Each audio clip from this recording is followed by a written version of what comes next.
Hledání nových projevů života už zasahuje až k neviditelným hranicím vesmíru. Jeho cílem je vyřešit největší záhadu. Jsme v kosmu sami? Zatímco se vědci snaží zachytit signály inteligentních bytostí z hloubi naší galaxie, tady dole na planetě Zemi začíná zcela jiné pátrání. V severní části Kalifornie hledají výzkumníci důkazy o existenci opičího muže, kterého zatím věda neměla možnost prozkoumat a zařadit. Pátrání po zvláštních bytostech nás zavede do všech koutů světa a nakonec i mimo Zemi. Na obloze nad Belgií se stíhačky setkaly s UFO letícím vysokou rychlostí. Výsledkem bylo ohromující oznámení. Nakolik jsme se přiblížili mimozemšťanům?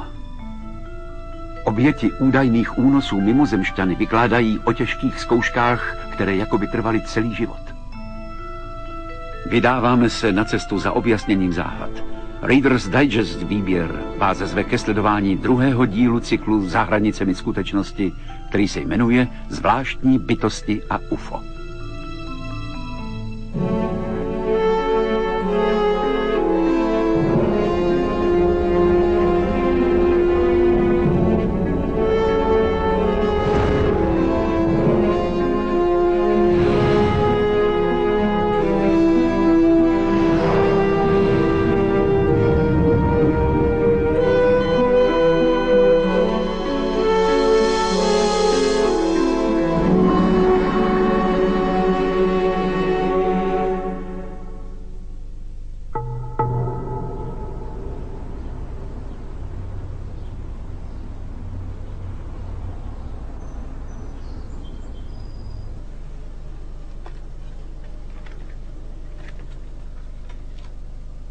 Tento muž zasvětil život velkému cíli.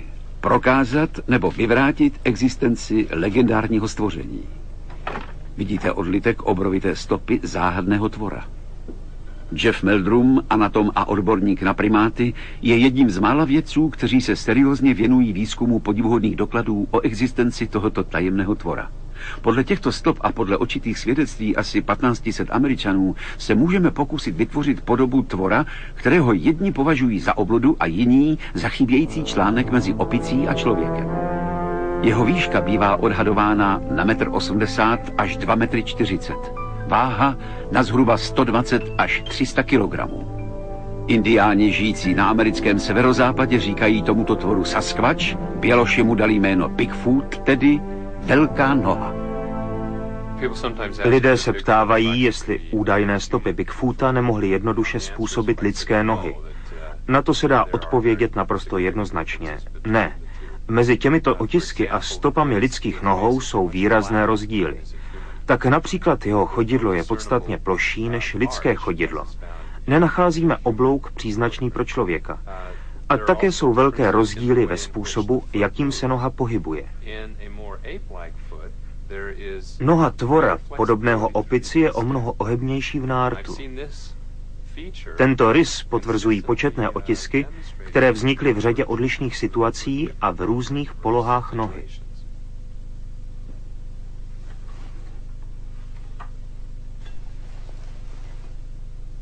Meldrum obdržel nové otisky a amatérské videozáběry. Oboje pochází od rybářského instruktora jménem Rich Gear.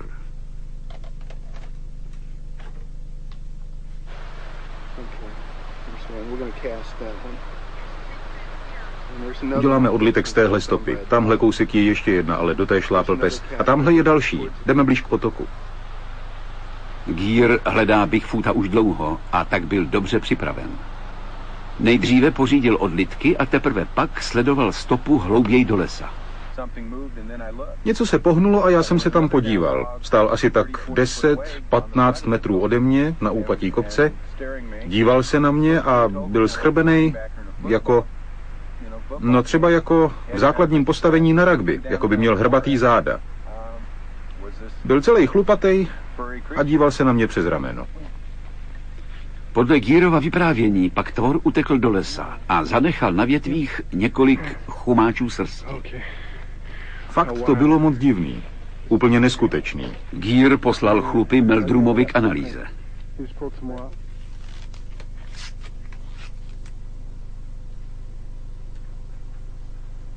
Vzorky chlupů Sasquatche lidé nacházejí často a na celém severozápadě USA. Tyhle nechává Meldrum prozkoumat v univerzitní laboratoři. To je pan Rich Gear? Ano, tady Jeff Meldrum. Ano, dostal jsem ten balíček. Meldrum se chystá navštívit kraj, odkud nejčastěji přicházejí zprávy o Bigfootovi. Sejde se s Richem Gearem. Hledání nejplašího ze všech živých tvorů pokračuje.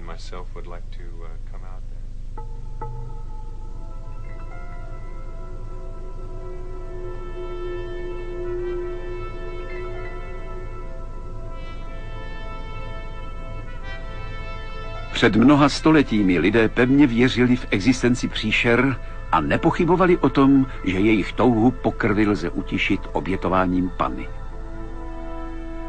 Draci byli víc než bájná stvoření. Bylo třeba je zabít. Nejpodivnějším ze všech bájných divokých tvorů byl Griff. Měl hlavu orla, tělo lva a na něm silná křídla. Pouhý pohled na něj vnášel do lidských srdcí hrůzu. Po celý starověk a středověk lidé věřili, že lidožraví Griffové jsou skuteční. Výzkumnice Adrienne Majorová je přesvědčena, že se to dá vědecky dokázat. Pověsti o bájných obludách často pocházejí z oblastí bohatých na fosilní nálezy. Vynikajícím dokladem je právě Griff. Legenda se zrodila v dobách, kdy se Řekové začali stýkat s kočovníky, kteří dolovali v rozlehlých středoasijských pouštích zlato. Mýtus si ústně předávali lidé putující po prastarých karavanních stezkách. Řekové se po karavanních stezkách stále častěji vydávali na východ, k Číně, a z cest za zlatem přinášeli další a další zprávy o obludách. Pradávní kočovníci hledali zlato a kopali v oblastech bohatých na fosilní kosterní pozůstatky veleještěrů. Celá staletí poté se do pouště Gobi vypravují hledači fosilií. Našli 2000 tun kosterních pozůstatků jednoho jediného zvířete, veleještěra jménem Protoceratops. Není těžké si domyslet, že právě tenhle dinosaurus vnukl lidem báji o Griffovi.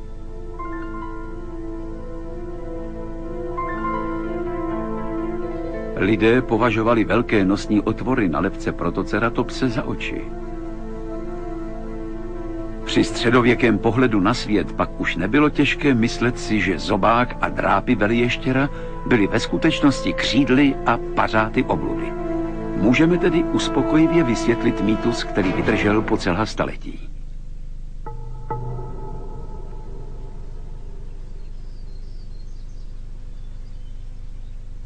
Hledání Bigfoota pokračuje. Mluvil jsem s Richem Gearem, který mi poslal video, odlitky a další materiál. Našel nám vhodné místo pro tábor. Kousek odtud. Při pátrání v okolí kalifornského města Orleans pomáhá Jeffu Meldrumovi Richard Greenwell z Mezinárodní kryptozoologické společnosti. Jsem kryptozoolog. To znamená, že mým úkolem je ověřovat zprávy o zvířatech, jejichž existence zatím není vědecky dokázána, a zkoumat, jestli se zakládají na pravdě. Tady v Kalifornii přirozeně pátráme po Bigfootovi. Doufám, že máme co dočinění se skutečným biologickým jevem, tak by se to snad dalo nazvat. Myslím, že důkaz o existenci Bigfoota by byl velmi významný pro zoologii, ale i pro antropologii a pro celou společnost.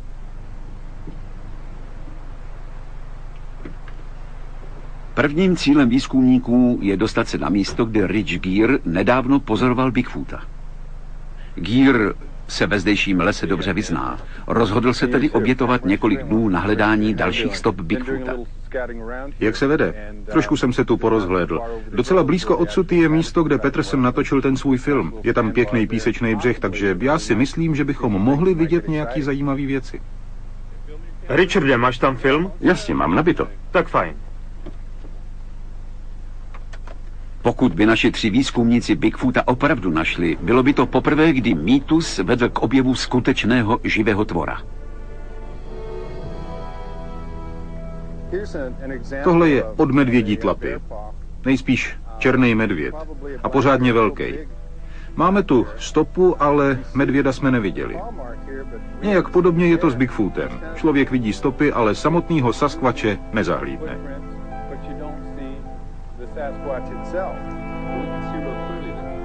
Až se za našimi hledači Bigfoota vrátíme, najdeme je na místě, kde Sasquatch nechal víc než jen otisk nohy.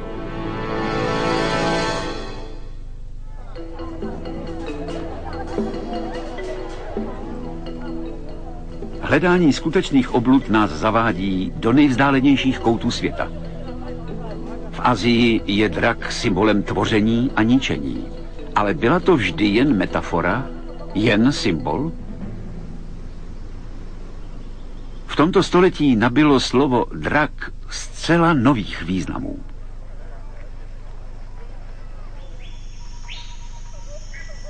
Roku 1926 podnikl bohatý Američan se sklonem k dobrodružství W. Douglas Baden téměř 2,5 tisíce kilometrů dlouhou cestu do Indonésie. Vyprávění domorodců o velkých a dravých ještěrech zlákalo Badena k návštěvě sopečného ostrova Komodo. Postupoval stále hlouběji do zatím neznámé džungle a ostrov Komodo mu připadal jako ztracený svět. Po několika dnech se utábořili na náhorní rovině ve výšce 700 metrů. A právě tady se výprava setkala s obludou, na kterou jakoby čas zapomněl. Tohle jsou první záběry varanů komodských, řečených komodští draci, které byly kdy natočeny. Baden nemohl uvěřit vlastním očím. Je to opravdový drak, černý jako vychladlá láva a celé tělo jakoby vypovídalo o tom, že existuje už od nepaměti.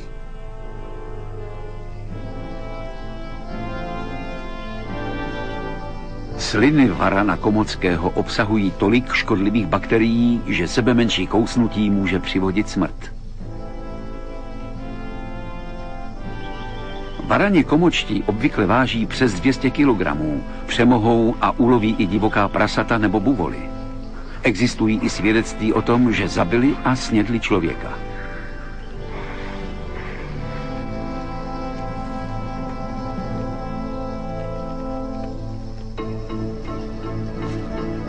Badenův film poskytl nevyvratitelný důkaz o tom, že tihle draci jsou skuteční.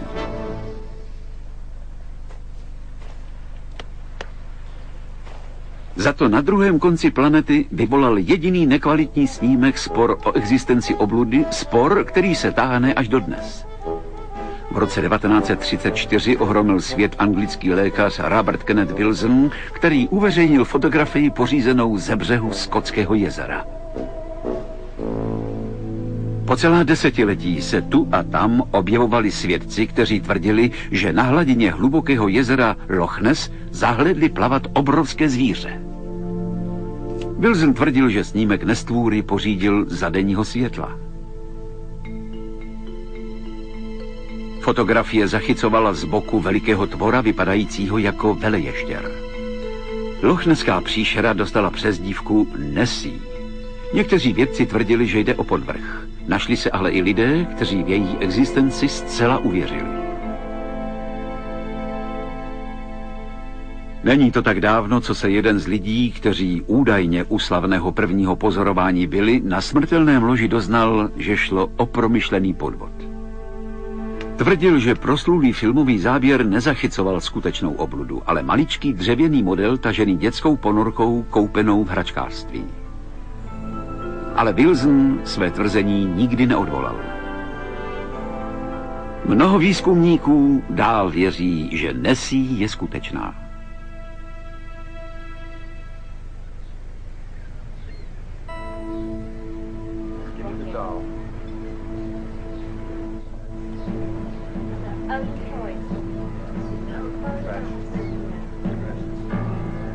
Většina z nás věří, že přemohla děs a strach z oblud skrývajících se v hlubinách.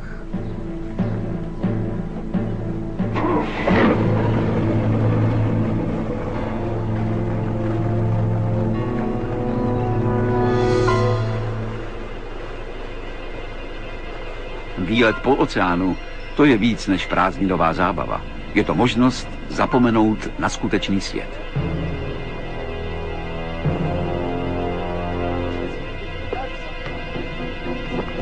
Ale v naší dušičce se stále skrývá pradávný strach z toho, co může číhat pod hladinou. Hlubiny oceánu jsou cizím a nepřátelským územím, místem, kde se zlé sny stávají skutečností. Čím hlouběji padáme do vodní propasti, tím temnější a chladnější svět nacházíme. Logická zdůvodnění se vytrácejí a my najednou v šeru tušíme obrysy vyčkávající příšery. Mám dojem, že děsivá stvoření z vodních hlubin, či mimo ně, potřebujeme, aby nám dodávala pocit pokory. Díky nim si uvědomujeme, že téhle planetě nevládneme a že s ní nemůžeme dělat, co se nám zlíbí. Richard Ellis je autorem mnoha knih o hledání neznámých projevů života v oceánech a mořích. Řadu z nich si sám ilustroval. Oceán je největší jednolité životní prostředí na celé planetě a jeho nejrozlehlejší částí jsou hlubokomořská území. Na 90% oceánů a moří je větší hloubka než 3 kilometry. Každou chvíli se najde nějaké tajemné zvíře. Většinou to bývají malí tvorové, někdy i velcí, ale je jasné, že tam dole může žít téměř cokoliv. Například o Latimerii si vědci mysleli, že vyhynula už před 70 miliony let. A v roce 1938 byla tato lalokoploutvá ryba objevena. Začalo se jí říkat živoucí fosílie.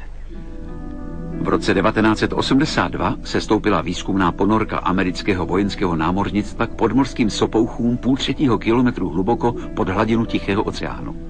Setkala se s neznámými zvířaty, která bez kyslíku a světla přežívají v teplotách 260 stupňů Celsia.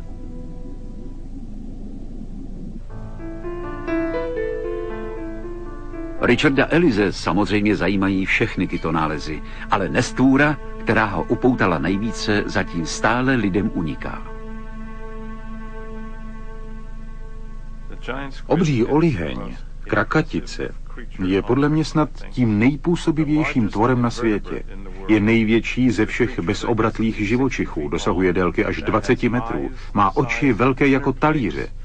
Obrovský zoban se tvarem podobá papouščímu zobáku. Žádný člověk ještě toto veliké zvíře neviděl živé a já si myslím, že právě to nesmírně přispívá k jeho záhadné pověsti. Svou roli sehrává také strach. Krakatice je to lovit a zabíjet lidi. V roce 1873 prý obří krakatice napadla 3 rybáře nedaleko pobřeží Newfoundlandu. Když po jednom z nich švihla chapadlem, podařilo se mu ho utnout sekyrou. Rybáři unikli živi a zdraví a dokonce jim zůstal ideální důkaz existence mořské obludy. Uťatý konec chapadla.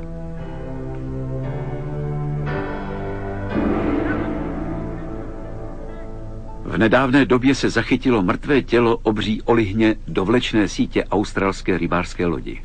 Kdyby podobný tvor napadl potápěče, jakákoliv obrana by byla marná. Chapadla tohoto stvoření jsou téměř 13 metrů dlouhá.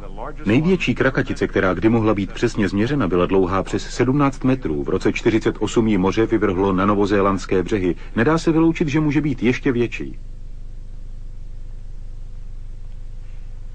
Zatím nikdo nechytil krakatici živou. A ten, kdo by se o to chtěl pokusit, by se musel více než pečlivě připravit. Doktor Hanlon studuje olihně v laboratoři mořské biologie na mysu Cod. Tyto olihně jsou nesrovnatelně menší než jejich obrovitá příbuzná krakatice, ale jejich technika lovu je pravděpodobně tatáž. Řekněme, že jste stovky metrů pod hladinou v naprosté tmě a dostanete se na takovou vzdálenost, že vás krakatice zahlédne. Co se bude dít dál? Určí vaše přesné postavení, zaujme pozici přímo proti vám, zcela bez varování vymrští 2 nejdelší chapadla, šup a má vás. Teprve zpomalený záběr odhalí, a to ještě nedokonale, jaká hrůza by čekala potápěče napadeného obří krakaticí.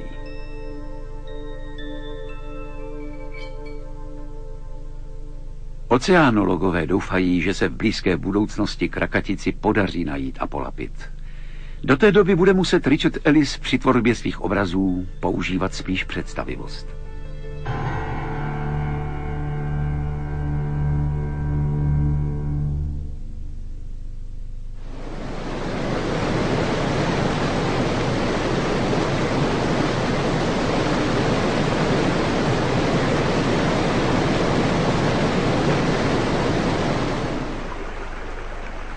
Medford Taylor je fotograf a pracuje pro časopis National Geographic. Před 10 lety narazil na tvora, který obývá svět kamene a ledu. Bylo to v roce 1985. První společná sovětsko-americká horolezecká expedice vstoupila do druhého týdne. Američané a Rusové zdolávali řadu horských vrcholů v Pamíru, které dnes leží na území Tadžikistánu.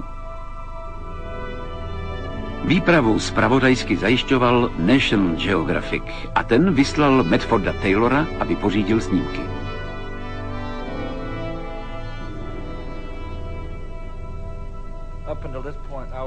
Do té doby jsem se povídačkám o Bigfootovi, Nessie a o dalších vybájených nestvůrách spíš vysmíval.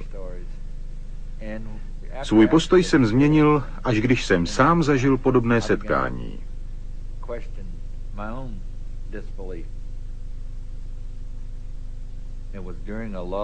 Při odpočinku mezi dvěma výstupy jsem si vyšel z tábora, tak 2-3 kilometry daleko, a fotografoval jsem po okolí rostliny a zvířata.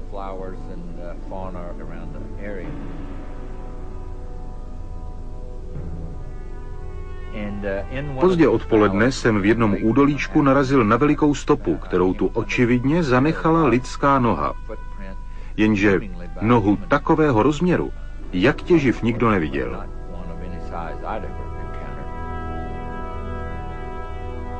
Nyní se svět dovídá o Taylorových fotografiích otisků poprvé. Vyfotografoval jsem stopu a čím víc jsem si ji prohlížel, tím jasnější mi bylo, že jsem narazil na něco zvláštního, na něco nevídaného. Celý jsem se roztřásl. V tom opuštěném údolíčku mrazilo jako vždycky.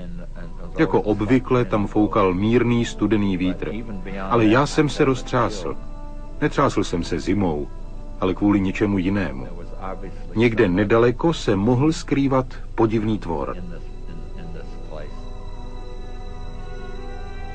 Taylor je zcela přesvědčen, že se nestal obětí podvodu. Osudného dne neřekl nikomu z celé výpravy, kam jde. Já jsem ty fotky pořídil a já vím, že jsou skutečné. Asi je normální, že když člověk narazí na něco, co nechápe, snaží se od toho utéct. Asi proto jsem si ty snímky založil do archívu a tam pak ležely 10 let. Ale stejně jsem proto dodnes nenašel žádné vysvětlení.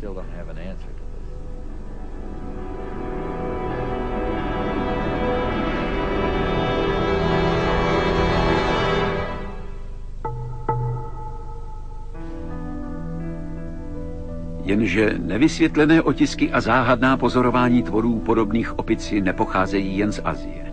Podobné důkazy se našly i v mnoha státech USA a kanadských provinciích.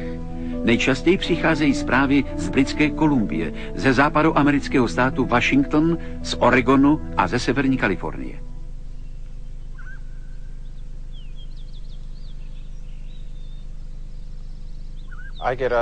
Lidé se mě často vyptávají, jestli věřím v existenci Sasquatche a Bigfoota.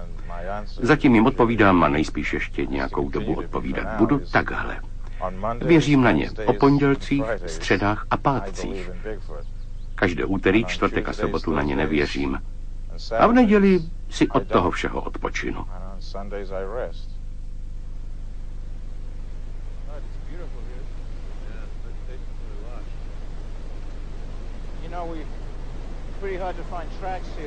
Ze všech zpráv o pozorování Bigfoota, co máme z Kalifornie, se žádná nemůže rovnat té od potoka Bluff Creek.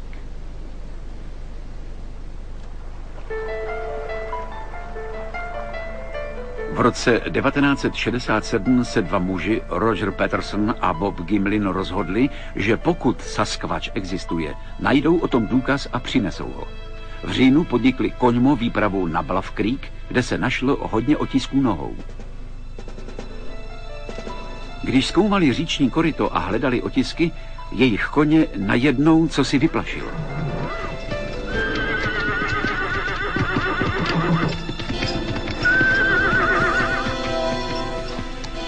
Gimlin se držel stranou, ale Patterson sáhl po filmové kameře Super 8 a rychle se blížil k tvorovi podobnému opici, který se krčil u vody.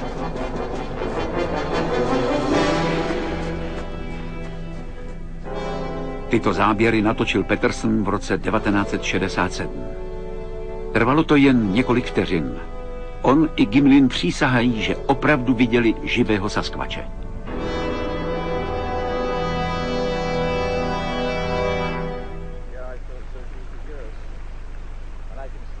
Jeff Meldrum je přesvědčen, že kdyby chtěl někdo tento film podvrhnout, musel by k tomu mít rozsáhlé znalosti anatomie primátů. A ty Patterson neměl. Tak například způsob chůze. Tvor na Pattersonově filmu jde s velmi pokrčenými koleny, má velmi nízkou chůzi. Kroky obou nohou se značně překrývají a navzájem podpírají. Meldrumovi také vrtá hlavou způsob, jakým tvor otáčí celým tělem od pasu nahoru. Přesně tak to musí udělat všechny velké opice, když se chtějí uprostřed chůze ohlednout.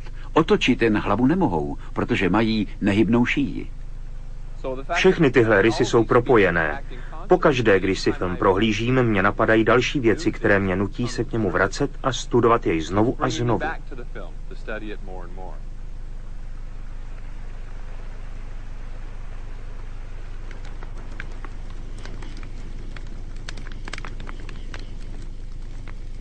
Naše skupina se brzy pustí do hledání Bigfoota. Meldrum netrpělivě čeká na to, až si po návratu do Idaha prostuduje výsledky laboratorních testů provedených na vzorcích chlupů, které našel Rich Gear. Výprava sedí okolo ohně a muži vědí, že tvor, kterého se sem vydali najít, může být docela klidně ukrytý ve tmě a pozorovat je. Vysoko nad Bigfootovou říší je zcela jiný, neprobádaný kraj. V nekonečném prostoru, jemuž říkáme vesmír, na nás mohou čekat setkání s živými tvory, které si ani nedovedeme představit. Pokud někde mezi houští hvězd najdeme život, tento objev navždy změní osud našeho druhu. Průzkumy prokazují, že dnes stále víc lidí věří na setkání s mimozemšťany. Ze všech světadílů přicházejí výpovědi o zvláštních objektech pohybujících se po obloze. Neidentifikované letající předměty, UFO, zatím nelze vysvětlit konvenčním způsobem. Většina vědců ovšem trvá na tom, že mimozemská civilizace by zřejmě nikdy jako první prostředek komunikace nezvolila přímou cestu do vesmíru. Myslím si, že opravdu vyspělý mimozemský intelekt by postupoval jinak. Doktor Paul Horowitz je fyzik a pracuje na Harvardské univerzitě. Když budeme počítat s technologií, která zatím není možná, ale kterou dovolují přírodní zákony, stála by cesta na nejbližší hvězdu a zpět zhruba 200 milionů miliard dolarů, což odpovídá spotřebě pohonných látek v celých Spojených státech za 1 000 000 let. Myslím, že se to dá shrnout následující větou. Fyzikální zákony cestování vesmírem nevylučují, ale ty ekonomické svým způsobem ano. Ti, kdo věří v kontakt s mimozemšťany, však upozorňují na to, že existuje celá řada důkazů. Fotografie UFO zkoumala řada vědců. Neidentifikovatelné objekty zaznamenali na radarech i zkušení technici, kteří jasně poznají rozdíl mezi atmosférickým jevem a pevným hmotným předmětem. Richard Hall je předsedou výboru pro výzkum UFO. Tuto skupinu tvoří vědci zabývající se různými obory. Ve Spojených státech se oficiálně UFO nebere vážně. Jsou ovšem země, třeba Francie nebo Čína a především Belgie, kde došlo k mnoha pozorováním UFO a kde se jejich výzkum bere vážně. Nad územím Belgie došlo v roce 1990 k mnoha radarovým a dalším pozorováním, a to i díky nejmodernějším radarovým sítím a systémům monitorování provozu stíhacích letadel. Ani jedno pozorování nebylo uspokojivě vysvětleno. Belgický ministr obrany ještě téhož roku potvrdil, že radary i letci pouhým okem pozorovali celou řadu UFO. Jednoho dne dokonce stíhačky dostali rozkaz neznámé předměty, lokalizované leteckými i pozemními radary, dostihnout. Belgičtí letci se cizích objektů drželi 5 vteřin. Potom UFO zmizely rychlostí, která by lidského pilota na místě zabila. Dokonce ani s letounem Stealth není možné tak dramaticky zrychlit. To je jisté. Lidské tělo by takovou akceleraci prostě nevydrželo. Přítomnost UFO potvrdili tisíce svědků, včetně vojáků a policistů. Lidé z nejrůznějších částí země pořídili velmi podobné nákresy trojúhelníkovitých předmětů. Důkazní materiál byl doplněn tím, že byly kresby porovnány s fotografiemi. Na pozoruhodné tiskové konferenci oznámil plukovník Wilfried de Braver, že v belgickém vzdušném prostoru byla pozorována UFO. Poprvé v dějinách západoevropská vláda oficiálně připustila, že k něčemu takovému došlo.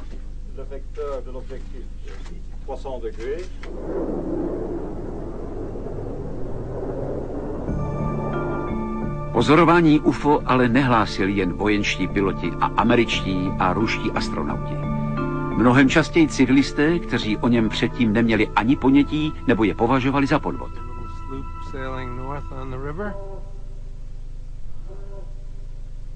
Sam Gerard a jeho žena Alice bydlí u řeky Hudson severně od New York City. Gerard je v důchodu. Býval oceánografem a pracoval pro observatoř Lemonta Dohertyho při Kolumbijské univerzitě. Alice Gerardová pracovala ve školství. Vážně jsem před tou událostí o UFO nic nevěděla. Myslela jsem si, že je to hodně nepravděpodobné. A lidem, kteří tvrdí, že je viděli, jsem nevěřila. Dokud jsem jedno neviděla sama. Jako vědec jsem byl v této věci naprostý agnostik. Uvěřil bych, kdybych je sám viděl. Ale pouhá vyprávění o tom, jak je pozoroval někdo jiný, to pro mě nebyl žádný vědecký důkaz.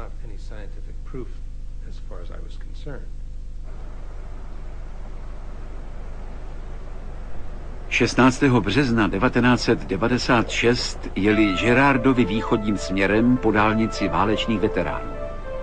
Ve 5:45 odpoledne uviděli za stromy nízkoletící předmět.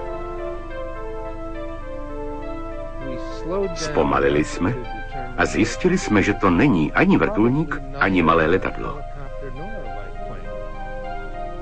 Sam a Alice jeli za záhadným předmětem až k jezeru Tepen. Předmět se zastavil vysoko nad hladinou. Sam nakreslil UFO vysílající jasné záblesky. Světla byla vidět zřetelně, i když od západu, za našimi zády, jasně svítilo slunce. Vypadalo to jako starý ošuntělý šperk, protože ta světla byla rozmístěná nepravidelně, ale svítila jasně, jako silné žárovky.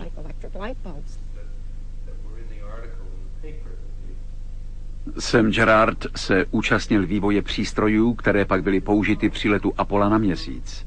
Jeho bohaté zkušenosti mu však k objasnění zvláštního předmětu nestačily. Naprosto nepochybně můžu potvrdit, že to nebyl obyčejný létající stroj. A způsob pohonu byl takový, že dokonce ani člověku s rozsáhlým technickým vzděláním nemohl připomínat nic, co by znal. Setkání, které zažili Sam a Alice, je poslední z dlouhé řady podobných událostí, které začaly po druhé světové válce. Koncem 40. let přišlo v období 2 týdnů plno hlášení o UFO. K pozorováním došlo v 48 státech USA. Éra pozorování UFO začala v roce 1947, Tehdy Kenneth Arnold ve státě Washington sledoval několik předmětů klouzajících po obloze nad vrcholky hor. Řekl, že se pohybovali, jako když někdo hodí talíř po hladině vody, aby udělal žabku. Proto se UFO začalo říkat létající talíře.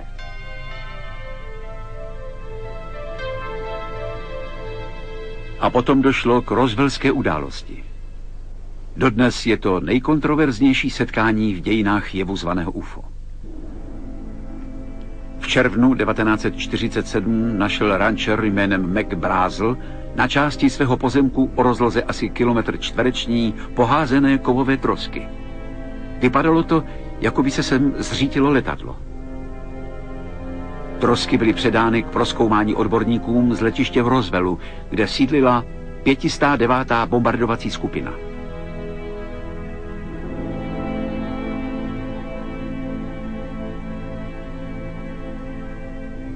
Dnes je v Roswellu civilní letiště. Veteránovi vojenského letectva Walteru G. Hartovi ale připadá, jako by to bylo včera, co si ho velitel zavolal do kanceláře.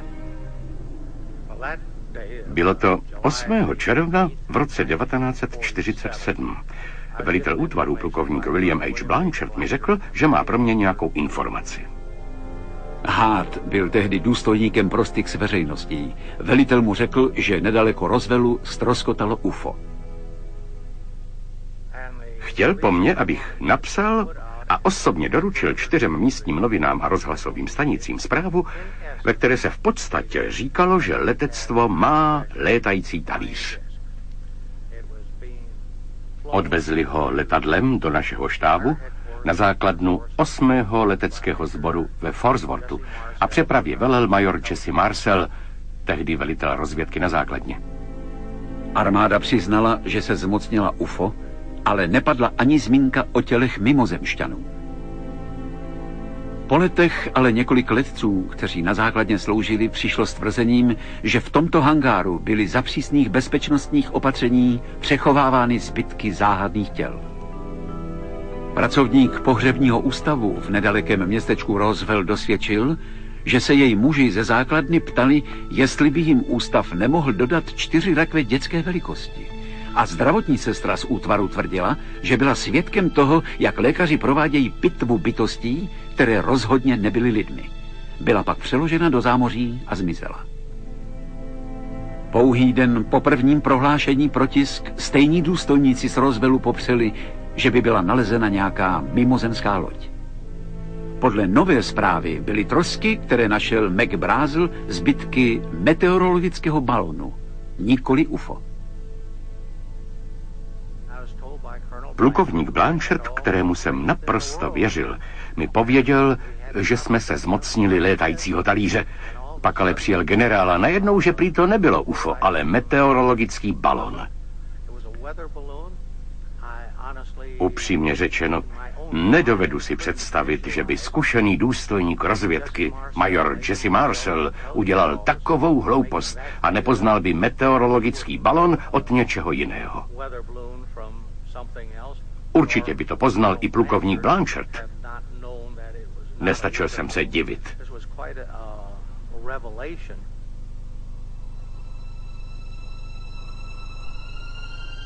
Po téměř 50 letech vládní úředníci stále tvrdí, že nikdy nebyla nalezena žádná těla a nikdy se nenašly žádné trosky z UFO.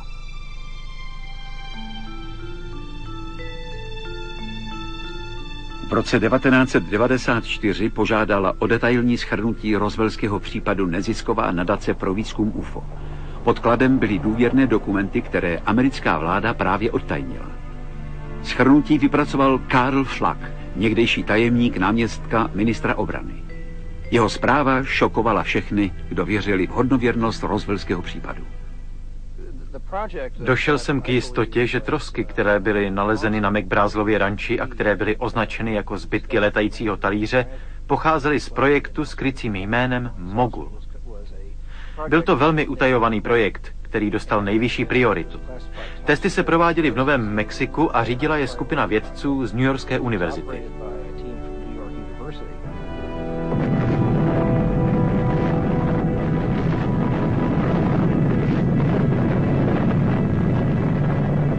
Krycí jméno Mogul dostal experimentální balon, jehož účelem bylo vynést do vyšších vrstev atmosféry detekční přístroje.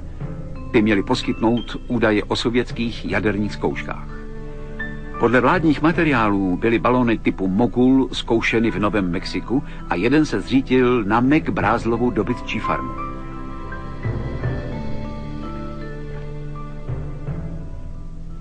Projekt Mogul vysvětluje podivné trosky objevené na ranči, ale neobjasňuje údajný nález těl mimozemšťanů.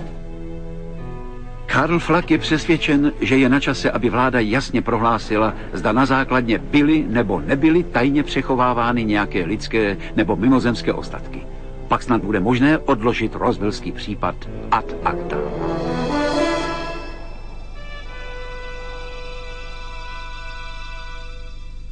Zprávy o UFO přicházejí z celého světa. Za to s jiným jevem, který s nimi souvisí, se setkáváme téměř výhradně na anglickém venkově.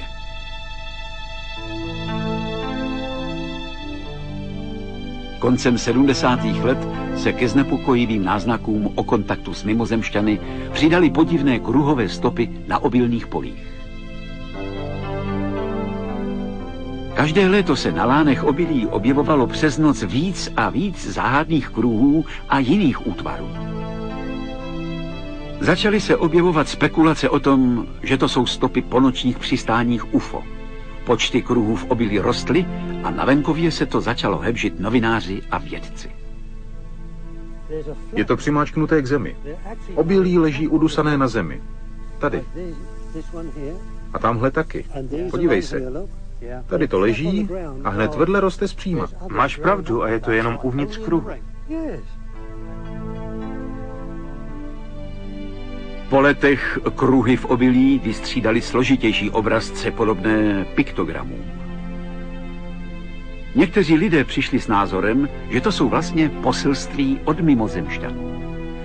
Zrodilo se nové odvětví ufologie, které si dalo za cíl rozluštit jejich význam. V roce 1993 se záhada změnila v celonárodní posedlost. A v té chvíli vystoupili dva muži s tvrzením, že jde o rafinovaný žert a že oni jsou jeho autory. Za tmy si údajně s těmi nejjednoduššími nástroji doslova vydupali cestu do dějin a vytvořili pozoruhodný podvod. Jmenuji se Dave Chor, tohle je Doug Bauer. Oba jsme od roku 1978 až do dneška vytvářeli všechny kruhy v obilí. Začali jsme s jednoduchými kruhy a pak jsme pod vrškem Cheese Food Head udělali první piktogram a byla z toho úplná senzace. A od té doby se na to jezdí koukat pořád víc a víc lidí. A jezdí i lidi ze zámoří, protože si myslejí, že jde o něco mnohem víc než okruhy, chápete? A chodí kolem toho a drbou se na hlavách a vydrželo jim to celých 13 let.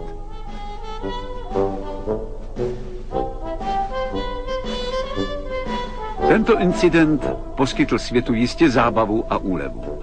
Jsou tu ale jiná údajná setkání s UFO a ta jsou vážnější a zatím nevysvětlená.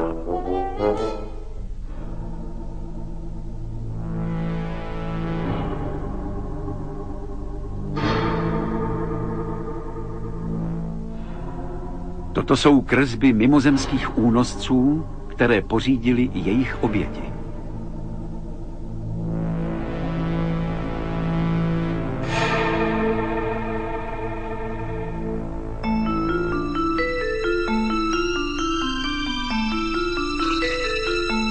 Většina lidí hovoří o tom, jak se setkali s UFO vyzařujícím jasné a ochromující světlo.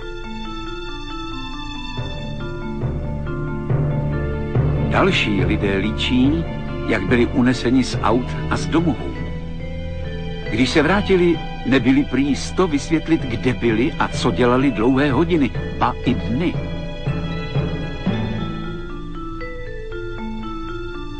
Unesení lidé říkají, že bývají často zbaveni možnosti pohybu a podstupují bolestná vyšetření. Většinou jde o invazivní zákroky na pohlavních orgánech. Někteří z lidí, kteří tvrdí, že byli uneseni mimozemšťany, to dokazují kruhovými propadlinami na těle, jako kdyby jim v těch místech byly chirurgicky odebrány vrstvy buněk. Jiní mají zase dlouhé řezné rány. Bud Hopkins napsal o únosech 2 knihy a provedl pohovory se stovkami unesených. Počet evidentních podvodníků je velmi, velmi mizivý. Většinou mi lidi zavolají a říkají, nevím, co se mi stalo, možná ztrácím rozum, nedám vám svoje číslo, nechci, aby se o tom dozvěděla moje žena a tak dále. Skoro všichni trvají na anonymitě. Podvodník se tak rozhodně nechová, ten touží po slávě. Takovým způsobem si nikdo proslulost nezíská. Nikdy jsem se UFO nezabýval. Ani mě to nenapadlo. Myslel jsem, že to je nesmysl. Ale když mi bylo 17, setkal jsem se s nimi. A už jsem se tomu nemohl vyhnout. Chris Hinton žije ve Washingtonu. Je mu 40 let. Podniká ve stavebnictví. Rozhovor nám poskytl jen proto, že věřil, že tím pomůže jiným uneseným.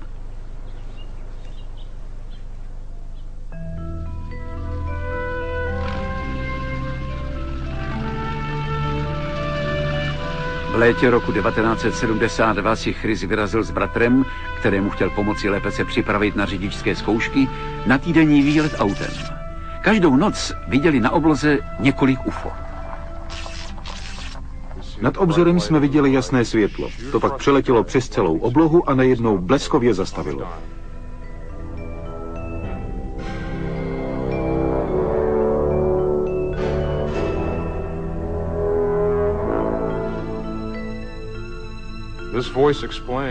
Světlo vycházelo ze stěn lodi a nějaký hlas nám říkal, zhypnotizovali jsme vás, ale nemusíte se bát.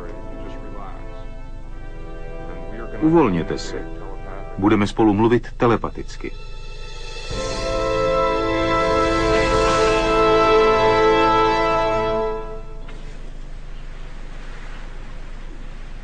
Setkání s mimozemšťany v 18 letech v Chrisovi uvolnilo lavinu zapomenutých vzpomínek na starší únosy, které probíhaly po celé roky už od jeho raného dětství. Když mi byly 4 roky, ztratil jsem se na pár hodin v lese. Potom jsem potkal 2 bytosti velké asi jako já. Přistoupili ke mně ze zadu, každá z jedné strany a řekli, pojď s námi, Chrisi. Uviděl jsem rampu. Aspoň to vypadalo jako kovová rampa, která vede do dveří. Když jsme byli vevnitř, položili mě na stůl. Upevnili mi hlavu do nějakého držáku. Vzpomínám si, že jsem se nedokázal pohnout. K hlavě mi připevnili nějaký kovový přístroj. Něco mi natloukli do týla. Příšerně to bolelo, křičel jsem. Pak mi pomohli vstát a vyvedli mě ven z lodě. Běžel jsem domů.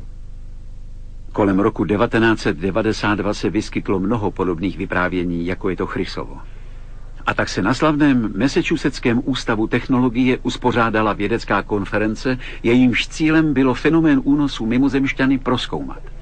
Konferenci sponzorovala nadace pro výzkum UFO a zúčastnili se jí přední vědci, výzkumníci zabývající se fenoménem UFO a sami unesení. Výzkumy prokázaly, že unesení, kteří o UFO nevědí vůbec nic a kteří nevědí nic ani o tom, co vyprávěli jiní lidé, přicházejí často se zcela identickým líčením a popisují naprosto stejnou scénu. Ale vědci na konferenci požadovali jednoznačný a hmatatelný důkaz. Máme spoustu příběhů o únosech, spoustu upřímného vyprávění. Tito lidé jsou do hlouby duše poznamenáni tím, co si představují nebo co viděli.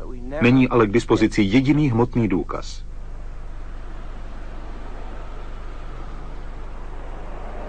Bud Hopkins je přesvědčen, že důkaz, po kterém vědci tolik touží, našel tady v Salt Lake City ve státě Utah. Tato žena a její syn zažili únos mimozemšťany. Nechtějí odhalit svou totožnost a my to respektujeme. Ona těžká zkouška je potkala, když jeli domů z rodinného setkání. Najednou se na nás zaměřilo jasné světlo, které jakoby tryskalo odnikud. Neviděla jsem silnici, ale věděla jsem, že se pohybujeme. Rozhlédla jsem se a povídám, vůbec nevidím silnici. A pak už si nic nepamatuju. Vzpomínám si, jak matka pustila volant a já jsem se natáhl a chytil jsem ho. Nevím, jak jsem se dostala domů, ani co se dělo další den. Před Joan se začaly vynořovat vzpomínky na bolestné zákroky, které na ní mimozemšťané prováděli. Rok po událostech došlo k nehodě, díky níž se na světlo dostaly pozoruhodné důkazy. Uhodila jsem se do hlavy o krb. Byla jsem v bezvědomí asi tak 3/4 hodiny. Když jsem se probrala, zavolala jsem rodičům, ti přijeli a odvezli mě do nemocnice. Tam mi zrentgenovali hlavu.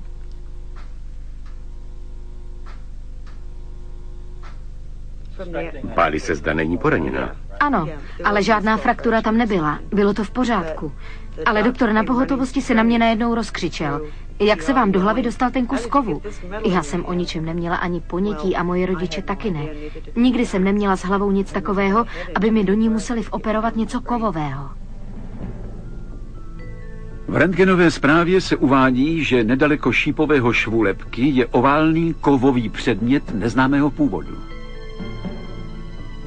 V oficiální lékařské zprávě se tvrdí, nález je velmi nezvyklý a rozhodně by se měl zkoumat dál.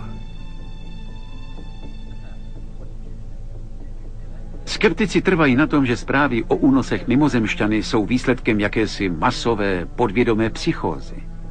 Jak si ale v tom případě vysvětlit rentgenový nález?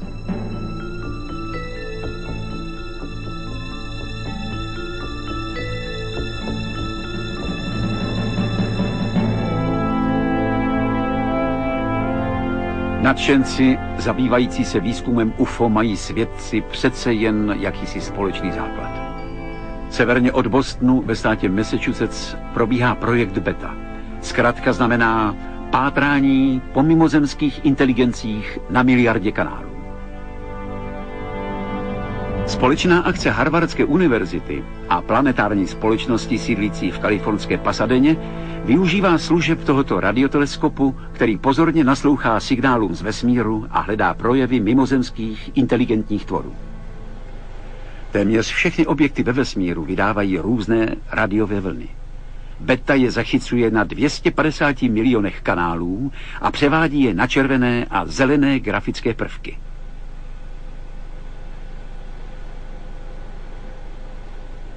Pokud by se s námi pokoušela spojit jiná civilizace, nejlogičtější cestou pro první kontakt by bylo použít silný radiový paprsek.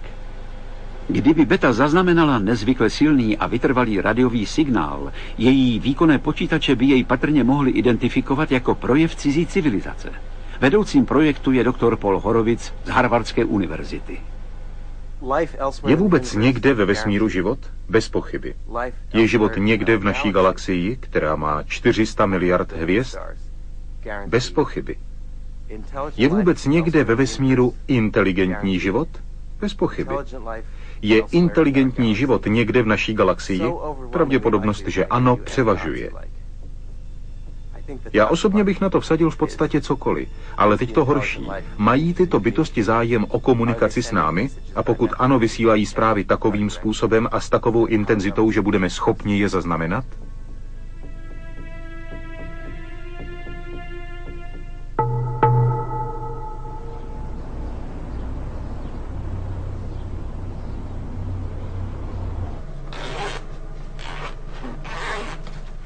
Jeff Meldrum se vrátil z výpravy za Bigfootem a je ve své laboratoři. Vrátil se právě včas. Laboratoř dokončila předběžné testy vzorků Bigfootových chlupů. Výsledky jsou pozoruhodné. Chlupy ze severní Kalifornie jsou podivuhodně podobné údajným vzorkům chlupů Sasquatche pocházejícím z jiných států. Brzy bude hotov rozbor DNA a jeho srovnání se vzorky gorilích chlupů. Pokud zjistíme výraznou podobnost z DNA žijících velkých opic, bude to působivý důkaz toho, že Bigfoot patří k velmi staré vývojové větvi, ze které vznikly soudobé opice, třeba šimpanzi nebo gorily.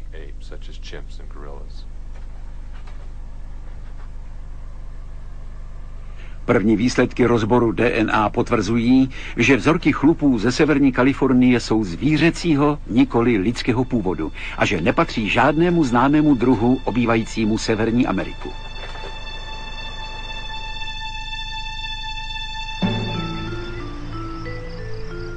Lidé, kteří jsou přesvědčeni, že Bigfoota nelze nalézt prostě proto, že neexistuje, argumentují takto. Země je už prozkoumána. Žádná záhadná stvoření nelze nalézt. A přece stále nová zvířata objevujeme. V roce 1994 bylo ve Vietnamu nalezeno dosud neznámé zvíře. Dostalo název Saola. Je to největší nový savec, jaký byl objeven za poslední půlstoletí. Téhož roku lidé objevili další jelenovité zvíře. Mundžak velký žije v Laosu. V Antarktidě našli vědci meteorit pocházející z Marsu. Roku 1996 oznámili, že na jeho povrchu našli stopy nadpozemského života. Když vezmeme v úvahu všechny tyto prazvláštní objevy, musíme uznat, že nikdo netuší, jaká tajemství se nám naskytnou v budoucnu. Jsme v kosmu sami? Ne, rozhodně nejsme. Čekají nás setkání s cizími bytostmi. Odpověď je jednoznačná. Ano. Je to jen otázka času. A prostoru.